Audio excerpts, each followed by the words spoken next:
Assalamualaikum viewers, this is Afaq Azam and you are watching my YouTube channel Afaq Azam Official। तो viewers हमने subject verb agreement शुरू किया था, तो उसके लिहाज से हमने डिफरेंट रूल्स भी किए थे। तो बेसिकली सब्जेक्ट वर्ब एग्रीमेंट भी यही होता है कि सब्जेक्ट के लिहाज से जो हमें वर्ब दिया जाता है तो हम उसे कैसे यूज़ करते हैं, सिंगुलर की सेंस में लेते हैं या प्लूरल की सेंस में लेते हैं। तो उसके लिहाज से हम जो आज अपने रूल करने जा रहे हैं कि अगर हमें नंबर ऑफ के साथ ए दिया जाता है तो उसके लिहाज से हम कौन सा वर्ब यूज़ करते हैं, और अगर हमें नंबर ऑफ के साथ द दिया जाता है तो उसके लिहाज से हम कौन सा वर्ब यूज़ करते हैं।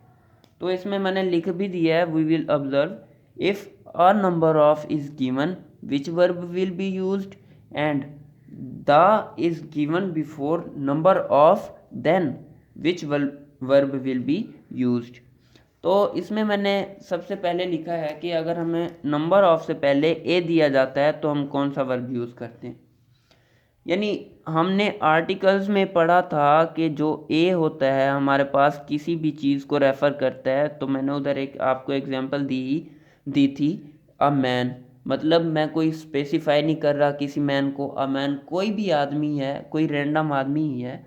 तो यानी ए और एन किसी रैंडम चीज़ को आइडेंटिफाई करते हैं। It specifies team different people, यानी ये किसी भी चीज़ को आइडेंटिफाई कर देता है, स्पेसिफाई कर लेता है। और gives us the sense of plurality, यानी जब ये किसी डिफरेंट चीज़ों की बात करता है तो डिफरेंट चीज़ों में हमारे पास एक जो सेंस मिलती है वो होती है प्लूरलिटी। तो प्लूरलिटी से आपको पता चल गया होगा कि इसके साथ हमने कौन सा वर्ब यूज़ करना है। इसके साथ हमने वर्ब यूज़ करना है प्लूरल। ठीक हो गया।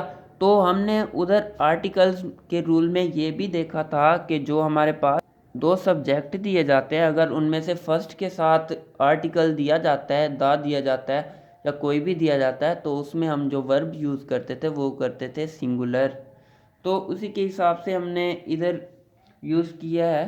तो इसमें अगर हम द यूज़ करेंगे तो उसके हिसाब से हमें इसमें वर्ब भी है जो वो सिंगुलर यूज़ करना पड़ेगा, क्योंकि जो हमारे पास द होता है स्पेसिफिसिटी को आइडेंटिफाई करता है और ये तमाम लोगों की बात करता है जो उसमें होते हैं। For example the number of, यानी उसमें हमने ये भी देखा था कि जब हम द यूज़ करते हैं तो वो किसी चीज़ को स्पेसिफाई कर देता है और वो हमें बताता है कि जो हम इसके साथ कर रहे हैं वो है सिंगुलैरिटी की सेंस। अब यह सिंगुलैरिटी की सेंस कैसे देता है, जब हम द नंबर की बात करते हैं तो वो एक मखसूस चीज़ के बारे में बताता है जो कि हमारे लिए सिंगुलर हो जाती है। फॉर एग्ज़ाम्पल अगर हम ऐसे समझ लें ये कलेक्टिवली बात करता है। अगर हम बात करें क्राउड की क्राउड की अगर हम बात करें तो इसमें ये भी आ जाता है कि हम इसे दा लगाकर बहुत से क्राउड को कलेक्ट कर देते हैं एक ही में। तो उसके साथ भी जब हम यूज़ करेंगे तो वो भी हम सिंगुलर वर्ब भी यूज़ करेंगे। तो इसमें मैं आपको एग्जांपल से समझाता हूँ। तो मैंने इधर इसकी एग्जांपल्स दी हुई हैं, तो ये एक एक्सेप्शनल है तो इसे अभी फ़िलहाल के लिए छोड़ देते हैं। तो इसमें मैंने इसकी एग्जाम्पल दी है the number of students the number of farmers is harvesting there crops. तो मैंने आपको बताया है कि जब द नंबर ऑफ आ गया तो ये हमें फार्मर्स की, ये जो हमारे पास सब्जेक्ट तो प्लूरल आ रहा है लेकिन जो हम वर्ब लगाते हैं वो यूज़ करते हैं सिंगुलर, क्योंकि ये जो फार्मर्स की बात कर रहा है कलेक्टिवली बात कर रहा है, उन फार्मर्स को स्पेसिफाई करके कलेक्ट कर दिया है इसने। तो इसीलिए हम इधर सिंगुलर वर्ब यूज़ करते हैं और हार्वेस्टिंग देयर क्रॉप्स। तो ये हमारे पास आ गया। तो अब हम बात करते हैं अगर हमारे पास अ नंबर ऑफ से पहले ए दिया जाता है तो अब जब हम वर्ब लगाते हैं वो लगाते हैं प्लूरल। तो a number of teachers are attending their classes, यानी जो हमारे पास बहुत से टीचर हैं, ये हमें सेंस भी प्लूरलिटी की दे रहा है। यानी बहुत से टीचर्स अपनी क्लासों को बिहेव कर रहे हैं यानी पढ़ा रहे हैं। तो इधर जब हमने अपना वर्ब लगाया वो लगाया है प्लूरल।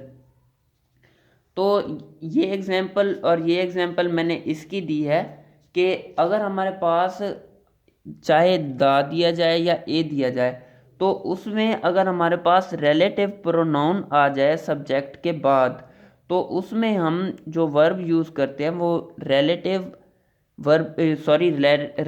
प्रोनाउन से पहले वाले सब्जेक्ट के मुताबिक लगाते हैं। तो इसमें मैंने इसकी एग्जांपल दी है द नंबर ऑफ स्टूडेंट्स।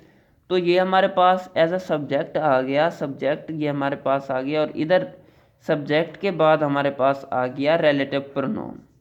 ठीक हो गया। तो जब हम इसमें इसके लिहाज से वर्ब लगाएंगे तो हम देखेंगे कि रिलेटिव प्रोनाउन से पहले कौन सा सब्जेक्ट है, सिंगुलर है या प्लूरल है। अगर हमारे पास इधर सिंगुलर होता तो हम वर्ब भी इधर सिंगुलर ही यूज़ करते, और अगर हमारे पास इधर प्लूरल है तो इधर हम वर्ब भी जो है वो प्लूरल यूज़ करेंगे। तो क्योंकि यहाँ हमें the number of students plurality की बात की गई है, तो इसीलिए हमने इधर वर्ब भी जो यूज़ किया है वो भी प्लूरल ही यूज़ किया है। तो अब इसकी दूसरी एग्जांपल पे आ जाते हैं। तो अगर मैं इधर लगा दूं the number of boy is sorry इधर इधर हम लगा देंगे इज, और जो हु आएगा वो आएगा सब्जेक्ट के फ़ौरन बाद, जो हम वर्ब यूज़ करेंगे हु के बाद आने वाले सब्जेक्ट के मुताबिक। क्योंकि अगर हम इधर लगा दें बॉय लगा दें तो इधर हम जो सब्जेक्ट वर्ब यूज़ करेंगे वो भी सिंगुलर वर्ब यूज़ करेंगे, इसीलिए हमने इधर प्लूरल लगाया था। तो इसी के लिहाज से हम इधर वर्ब भी जो है प्लूरल यूज़ करेंगे। तो इसमें मैंने बनाया द नंबर ऑफ बॉयज़, तो हु आ जाएगा फ़ौरन इसके बाद सब्जेक्ट के बाद। तो who are wasting their time is careless, यानी जो हमारे पास वर्ब आएगा वो आएगा रिलेटिव प्रोनाउन से पहले वाले सब्जेक्ट के मुताबिक। तो उम्मीद करता हूँ आपको आज का टॉपिक समझ आ गया होगा। Thanks for watching.